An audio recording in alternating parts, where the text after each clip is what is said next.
Hi guys, welcome back to What You're Watching. I know we've been away for a little while, but it's because we kind of were changing things up and redesigning what the show's going to be. So I'm back. My name's Adam. I'm here with Emily, who's going to be joining me on the show from now on.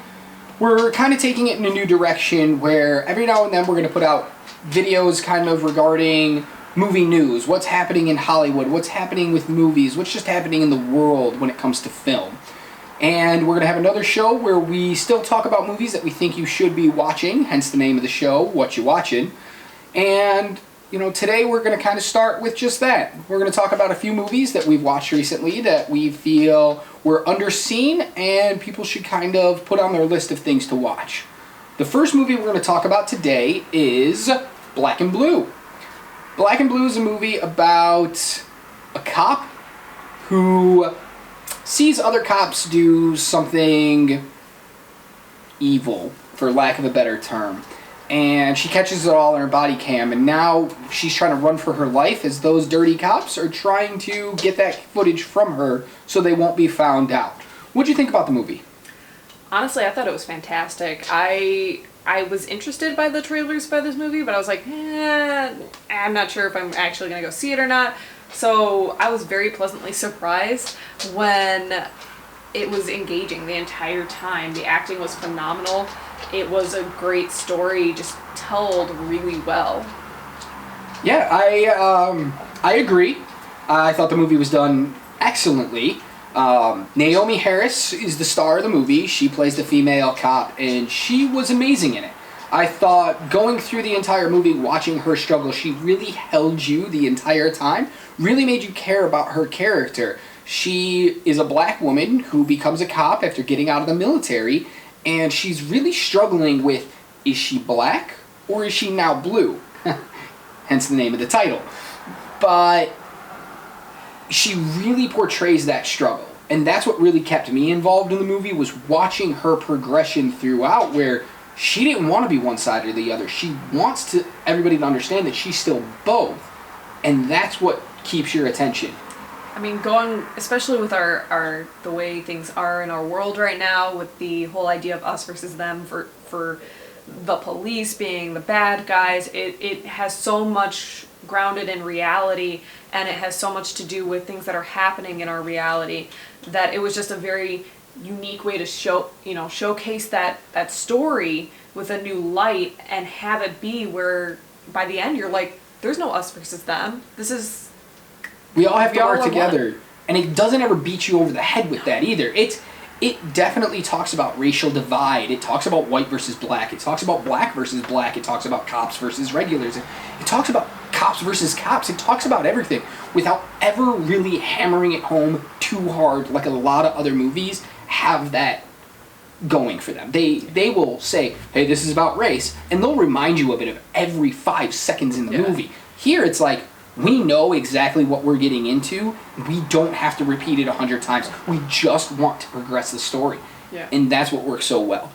There's a lot of side actors who are fantastic. Frank Grillo, who everybody may know as Crossbones in the Marvel Universe, or the cop from the Purge movies, Purge Anarchy and Purge Election Year. He's your stereotypical bad guy, and he's great in that role.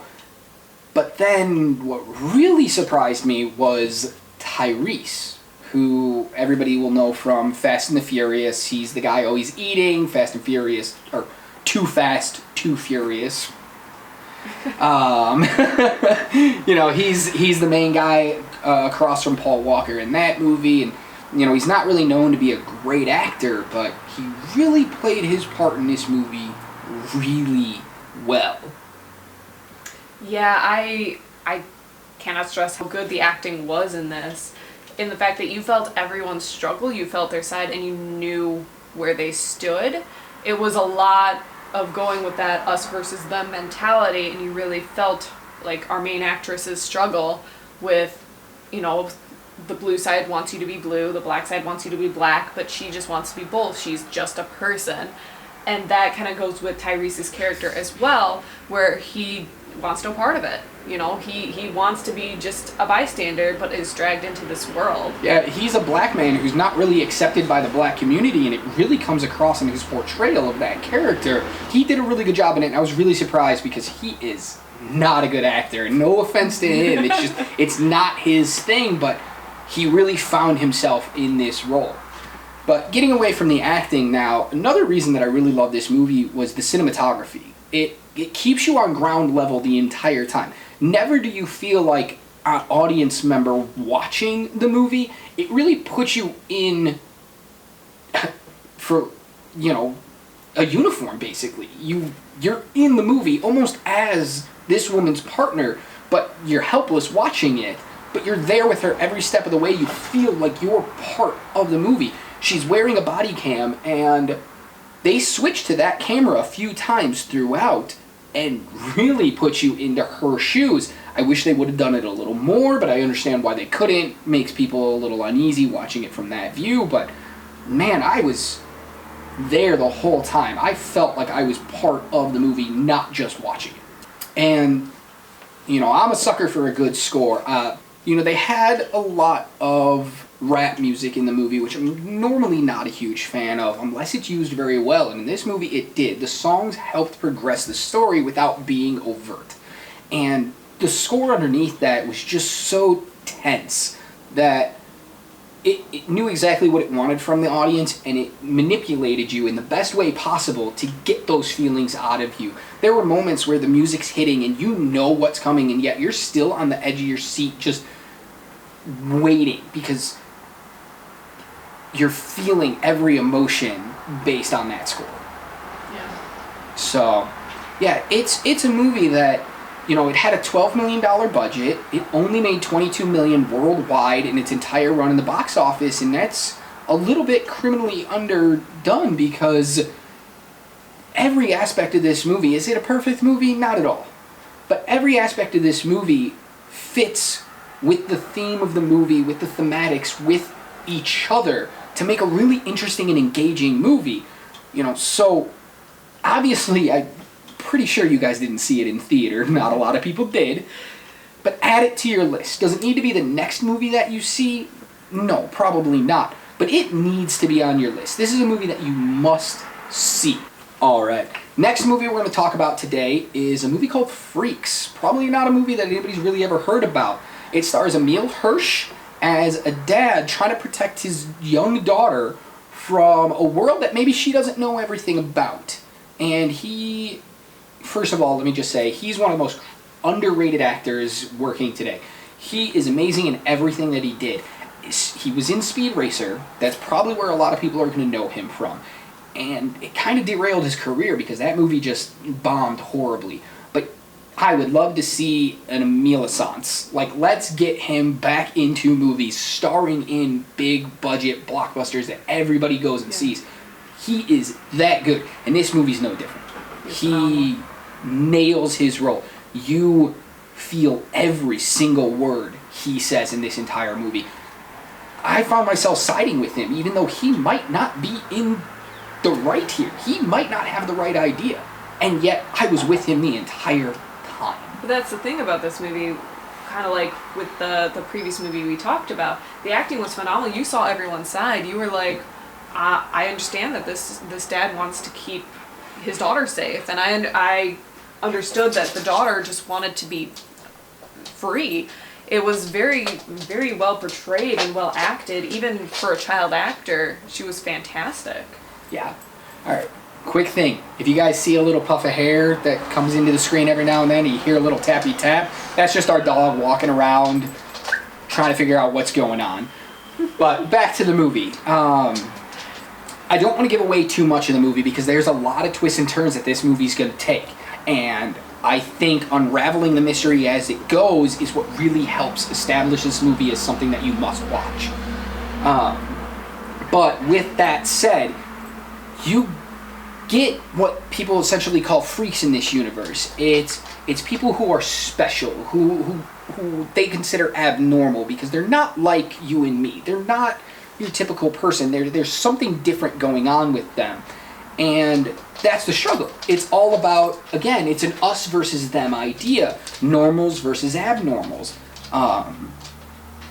And I feel that struggle the entire time. I felt with both sides, like the scared side of the normals and the scared side of the abnormals. And I wanted to know more about this world. That's how well it was constructed. I want them to do a sequel. I want them to expand this universe. Tell me more, because it was that well done. The cinematography was beautiful. The special effects were amazing. You're thinking you're watching, an Avengers movie or a Star Wars movie, and you're not. You're watching something that is super low budget, and yet I couldn't take my eyes off of what I was seeing. Yeah, that one of the great things that Freaks did was it put us in the eyes of a child who knows very little about the world. It was a great way for us to experience the world with her. And like you said, I wanted there to be, because they created such a fantastic universe, a world.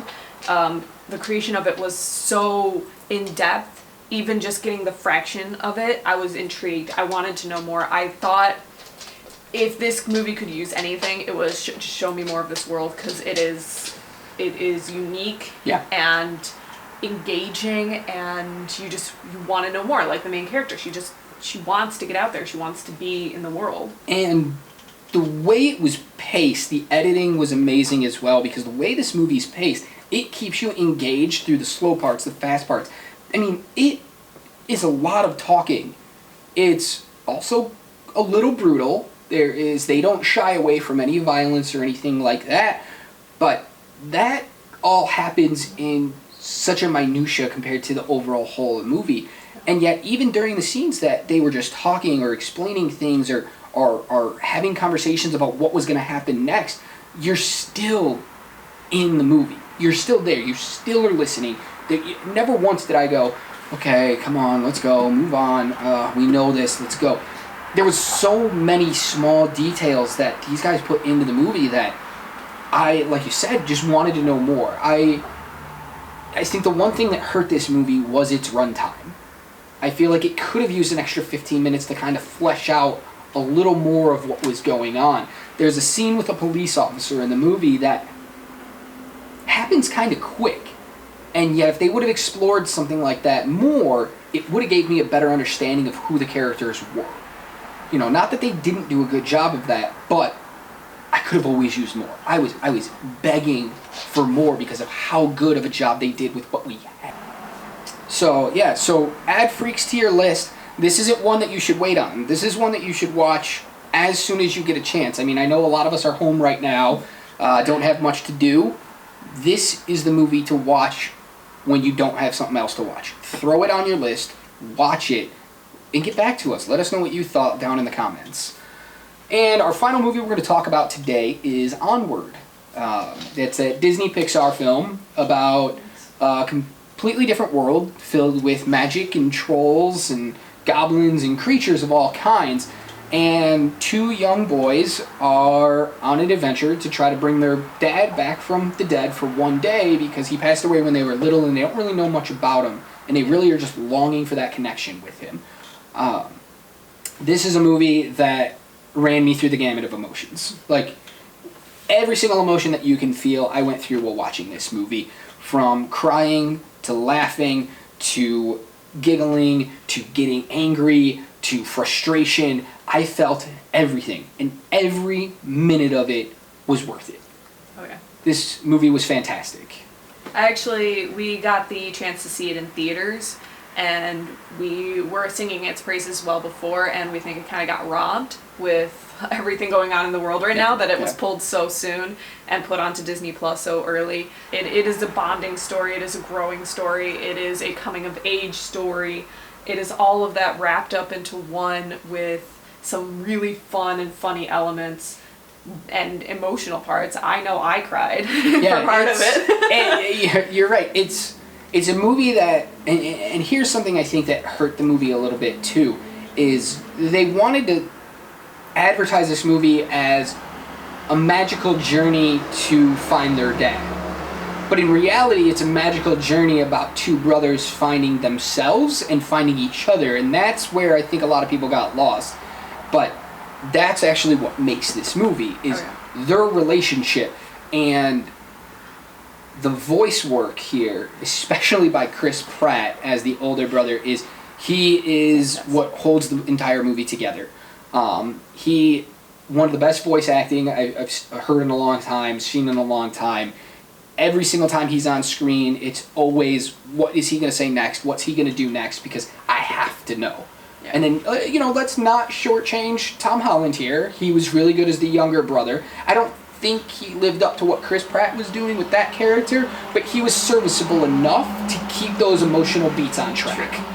Tom Holland's character, he had an arc. We saw him progress throughout the movie, but at the end of the day, Chris Pratt's character was the essential part of that movie, even though that's not what the movie focuses on. That's what you want to pay attention to. He stole the show completely. Yeah. Even the animation style, it's not as clean as what you would expect a normal Disney movie or a normal Pixar movie or anything to be. Like, it didn't look as realistic as most of them. They weren't going for that realism look. They weren't going for that clean and polished look. This is a lived-in world. This is a lived-in fantasy world, and I think the animation really showed that. So don't go in expecting Frozen or expecting Toy Story levels of detail and stuff like that. Like, things weren't that polished, but I think that actually helped the movie in my eyes. Honestly, the world creation was, once again, one of my favorite things. They made this world where it was basically our world, but with,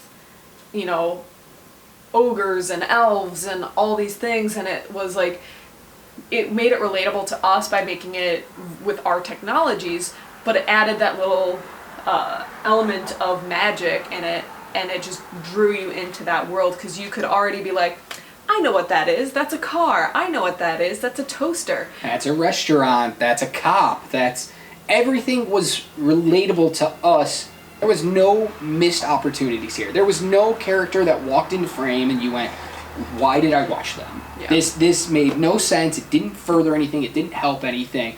And, I think that's what created such a complete movie, was everything felt purposeful.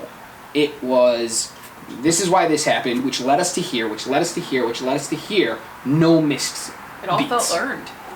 This movie is brilliant. And the comedy in it works. The dialogue is fantastic. The relationships built throughout between the characters. It's gonna be one of the best animated movies you probably watch this year. So, go watch Onward right now. Yep. Turn this video off right as soon as we end. Put on Onward. Sign into your little Disney Plus. Hit it. Watch it. Cry your eyes out. Watch it again, because I'm sure you missed something while you were crying. So watch it again. But that's it, guys. This is our new format. Hope you guys like it. We're here. We're going to talk about movies. We got some more stuff coming up soon. And, leave us a comment, subscribe, like our channel, and let us know what you're watching, because those are the 3 things we're watching. All right, guys. Bye. Bye.